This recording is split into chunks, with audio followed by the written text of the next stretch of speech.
Hey guys, what's good? Mike here, Laker Talk, here with the recap of yesterday's game, and I want to touch on Luke Walton's system. First off, Lakers beat the Clippers on Christmas Day. Clippers were without Chris Paul and Blake Griffin, but we still got that W. We fall to Utah yesterday. Close game, but we lose in the end. Story of that game, D'Angelo Russell shoots the last shot, the game-winning shot, shoots an air ball. We lose. So that's that. Now, it's easy for me to go in on D'Angelo and say he had a poor game. D'Angelo Russell had a poor game, period, right? His biggest fan will tell you that. I think he shot 2 for 11, had 4 points, just was out of it, right? And then shoots the air ball at the end. I'm not even going to talk about D'Angelo. I'm actually going to talk about some good stuff that he did in that game. But this leads me to Luke Walton's system and how he's forcing D'Angelo to run a system, and he says it clearly after the game. The system is D'Angelo Russell brings the ball up, gives the ball to the open man, and makes a cut, right? And you see this often. He comes up, he doesn't dribble the ball a lot and looks for the open guy. He gives the ball up, makes a cut, comes back around, maybe gets the ball, does pick a roll, whatever, hits the big, down low, or whatever, right? Or takes a shot if it's open. The point here is that D'Angelo Russell was out of flow, definitely yesterday, in Luke Walton's system. So I'm going to talk about Luke Walton's system in a second. But for yesterday's game, I'm not even going to talk about D'Angelo. Everybody shoots a bad game, okay? Jordan Clarkson goes 2 for 11 sometimes. Nick Young goes 2 for 11 sometimes. I mean, Steph Curry goes 2 for 11, right? Every good basketball player does this, okay? So I don't get on stats and somebody's shooting poorly. That's not the point. If you have stretches of this, I'll definitely get on you. Like Steph Curry has stretches of Christmas Day bad games, okay, dating back to 2010. You can get on him about that, and he needs to do something about that, right? He cannot just disappear in these big games. He needs to be more involved and whatnot. And the difference is, like, Kevin Durant doesn't, right? LeBron James doesn't fold ever.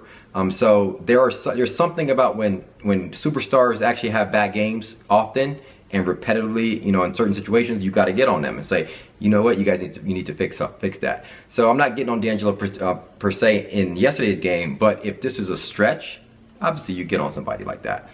But the good side about yesterday's game is the defense that the Lakers showed. Utah is a good team, good defense, one of the best defensive teams in the NBA, and we were neck and neck with them.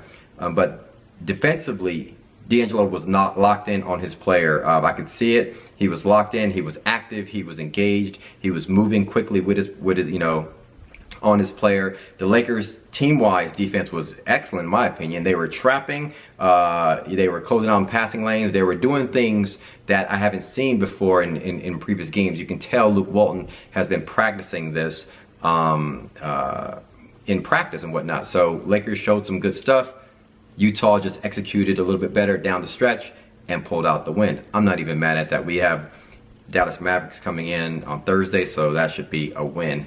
Mavericks they're just not good this year, so hopefully we get that win. Julius Randle had a beast of a game, 25 points, 12 rebounds in 31 minutes. So that was the highlight, in my opinion, of that game.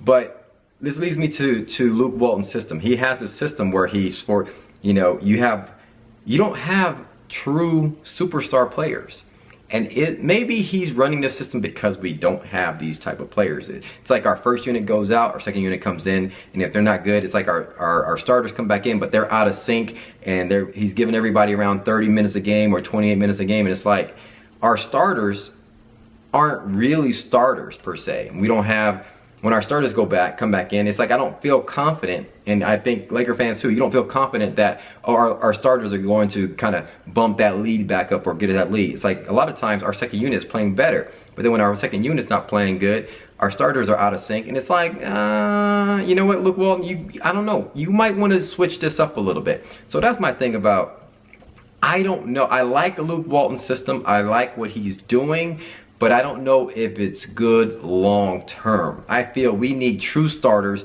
guys who are going to give us 35 plus minutes, 38 minutes a game, guys that we can count on. So when we bring them in, I want them to be ready to shoot, ready to score.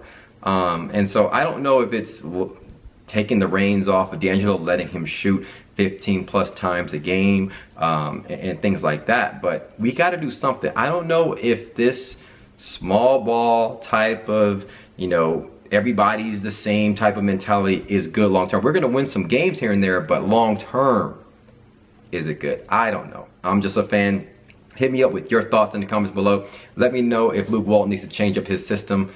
You think we need to like give our guys like 38 minutes a game, our starters or whatnot, and really get that type of system, you know, going where we have true starters and true bench players. Hit me up in the comments below. Let me know your thoughts. Thanks for commenting, liking, subscribing. As always, follow me on Twitter at MikeSportsLA. Till next video, holla at me on Twitter. Peace.